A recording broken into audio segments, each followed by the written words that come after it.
Do you think it's a good idea to name and shame them? I don't know. I'm always a little bit dubious about naming and shaming, but I do hate little outs, I must say. When I was 9, I actually joined... disgusting, yeah, I mean, that's terrible. When I was 9, I actually joined the Litterbug Club.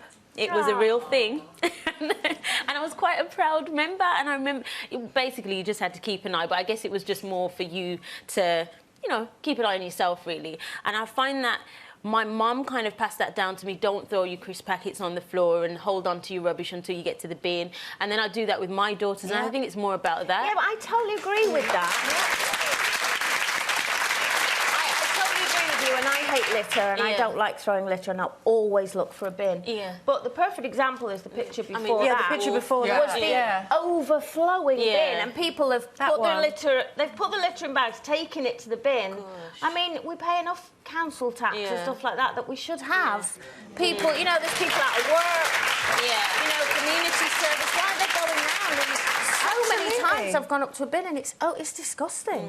Well, then just take your litter home with you. Wear a rucksack and just take it home.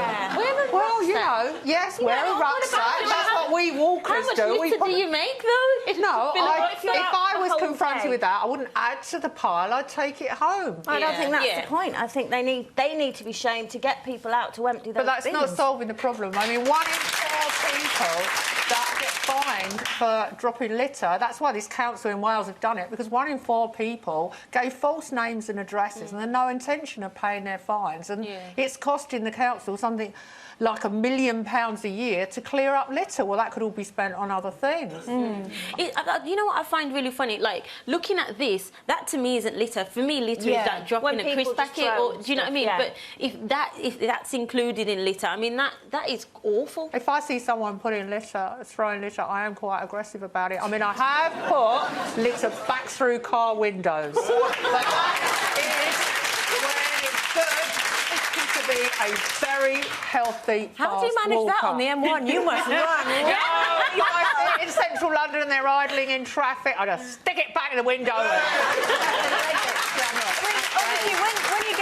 When you get on the tube or the train or whatever, I never thought of this as littering, but you know, if you've got a newspaper, if you finish with it, I leave it on the seat because I think, well, the next person who comes along might say, oh, there's a paper, I haven't got one today. But this is making me rethink, is that actually littering? Yeah, it's litter. The one thing I hate about getting on the train is that people drink a large coffee on the train and then just leave it. Like, do I want to drink your coffee? No, I want it on my own. It's disgusting. That's you. Yeah, but when I'm on the train and I have a large coffee or whatever, and a bag of crisps and chocolate, and it's a long journey. I actually... they have got little bins on the train. Little bins. So I'll put something in that. But also, there's always the guy or lady that walks up and down with the bin bag coming to get all your litter. Not on all trains. Not on all trains. But I wouldn't think I'd take... Because when trains pull into a station, you see all the cleaners getting on. So I never think, oh, I'll have to take all my litter home. Because I always think they've got cleaners. Well, the high-speed trains to Kent, which I go on a lot, do not have people going through after every journey because they go up and down all the time. And the train is just full of food wrappings. I mean, quite apart from the fact when you get on the train, it's now become a picnic zone and you're more or less the only person who isn't shoving a large sandwich in your mouth. That's quite a new thing, isn't it? Even my kids, you know, if you're going on a journey that takes 45 minutes, they want to take snacks. It's as if they can't possibly handle being on a... 45 minutes is a long time.